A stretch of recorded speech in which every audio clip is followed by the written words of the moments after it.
Tagore school बावड़ी की online class में आप सभी का फिर से स्वागत है। सभी स्टूडेंट्स को गुड मॉर्निंग।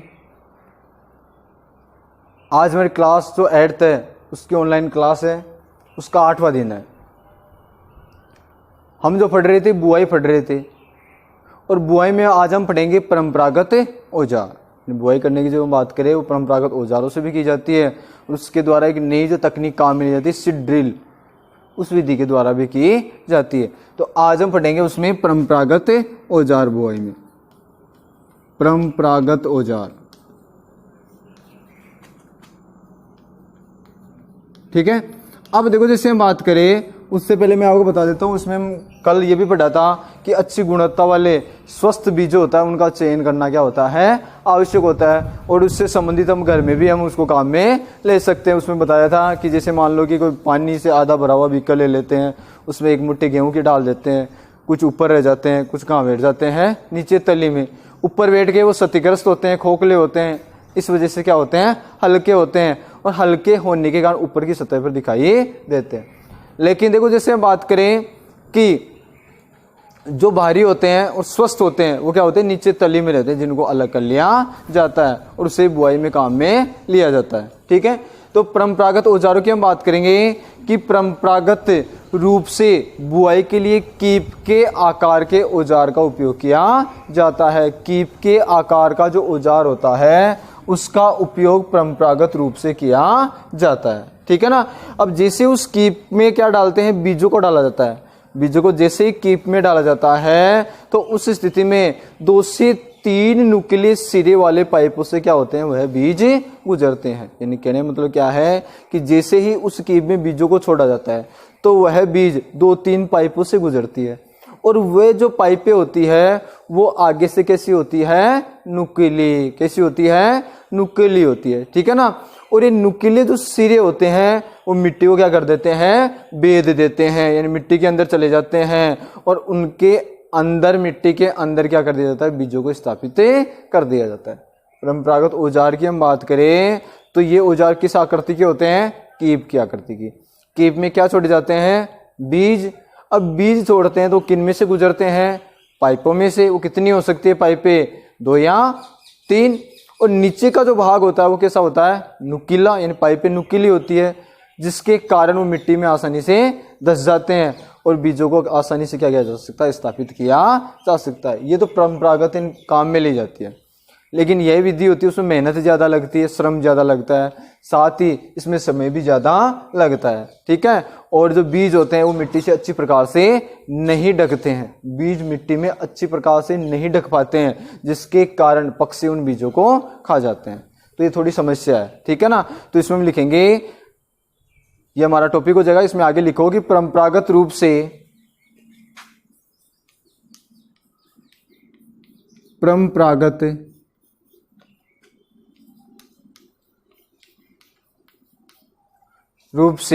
बुआई के लिए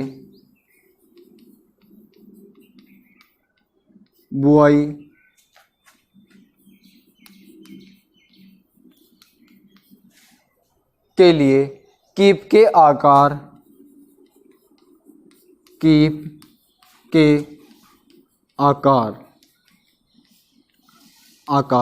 के औजार का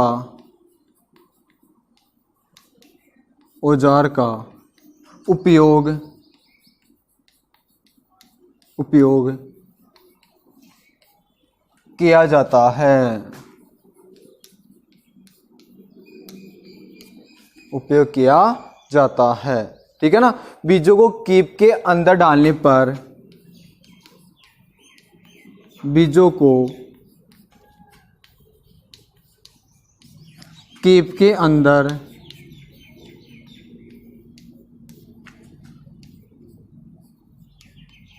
डालने पर बीज किन में से गुजरते हैं, 2 से 3 नुकीली पाइपों से गुजरते हैं। डालने पर यह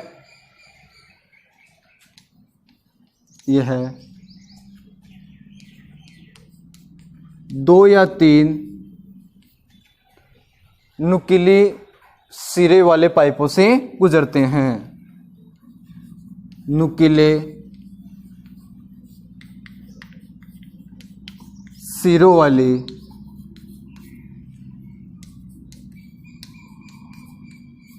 पाइपों से गुजरते हैं।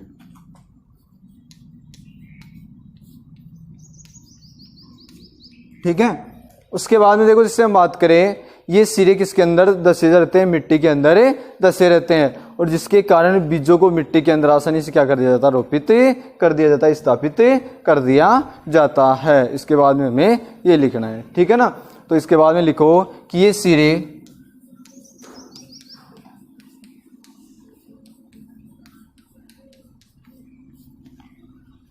मिट्टी को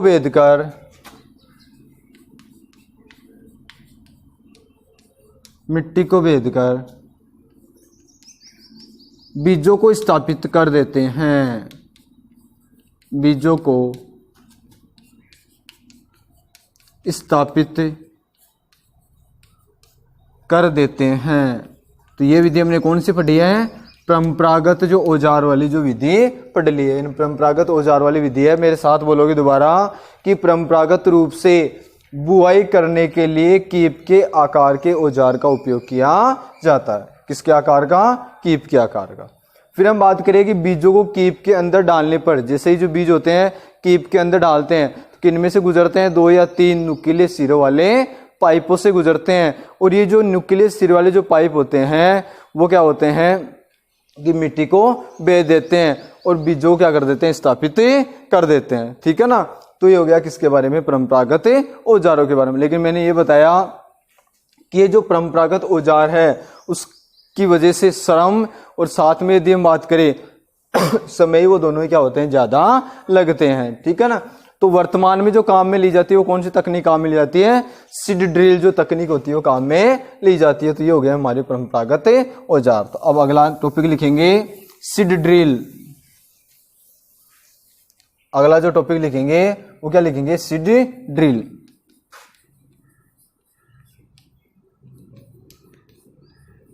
ठीक है। इस सीड ड्रिल की हम बात करें तो जो ट्रैक्टर में जो हम काम में लेते हैं वो यही तकनीक काम में लेते हैं। वर्तमान में बुआई के लिए ट्रैक्टर द्वारा संचालित सीड ड्रिल का उपयोग होता है। ठीक है ना। अब देखो, जैसे हम बात करें कि इसके द्वारा जो बीजों में समय, एक तो हम बात करें कि जो बीज में उगाते हैं तो समय, एक तो समय कम लगता है। ठीक है ना। तो साथ ही जो बीज होता है उनके मध्य क्या होती है, समान दूरी व गहराई बनी होती है। दूरी भी समान होती है और साथ में उनमें गहराई भी क्या होती है, समान होती है।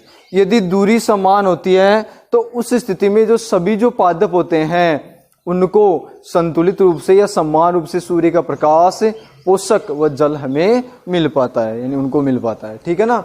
सीड ड्रिल की बात करें तो इसमें हम क्या लिखेंगे कि वर्तमान में बुआई के लिए ट्रैक्टर द्वारा संचालित सीड ड्रिल का उपयोग होता है।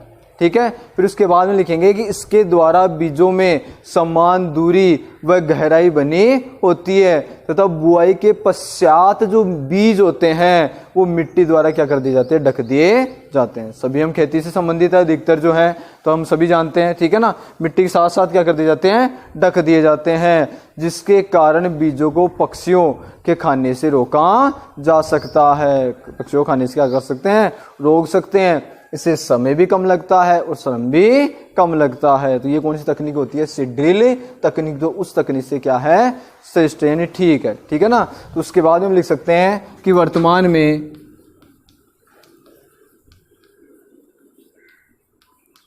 में बुआई के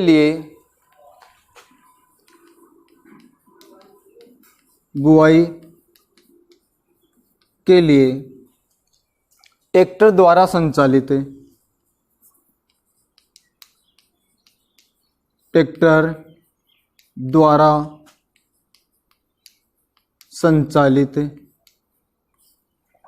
सीड ड्रिल का उपयोग होता है।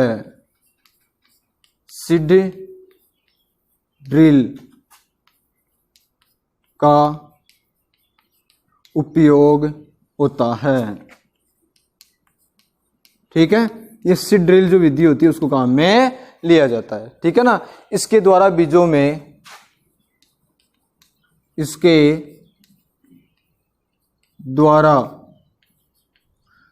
क्या बनी रहती है, समान दूरी व गहराई बनी रहती है। बीजों में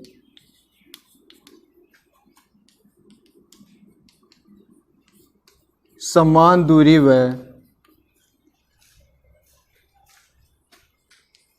गहराई बनी रहती है।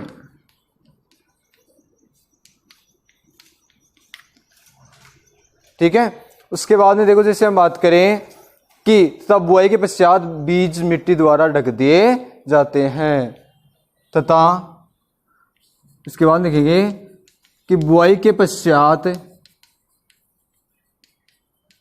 बीज क्या कर दिए जाते हैं, मिट्टी द्वारा ढक दिए जाते हैं। मिट्टी द्वारा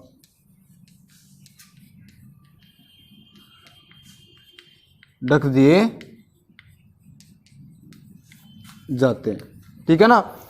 यदि बीजों को मिट्टी द्वारा ढक दिया जाए तो उस स्थिति में क्या हो जाता है, जिसके कारण जो पक्षी होते हैं वो क्या करते हैं, बीज नहीं खा पाते हैं। इन बीजों को पक्षियों, जिसे हम बात करें पक्षियों को बीज खाने से रोका जा सकता है और उत्पादन क्या होगा, अच्छा होगा। फिर आगे लिखेंगे कि जिसके कारण बीजों को पक्षियों के खाने से रोका जा सकता है, जिसके कारण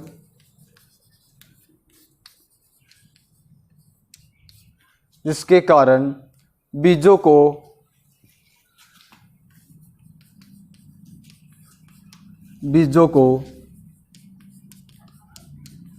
पक्षियों के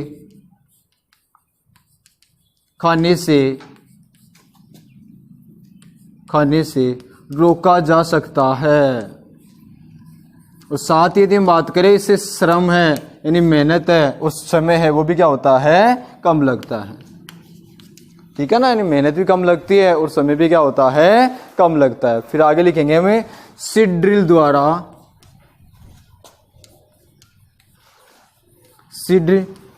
द्वारा बुआई करने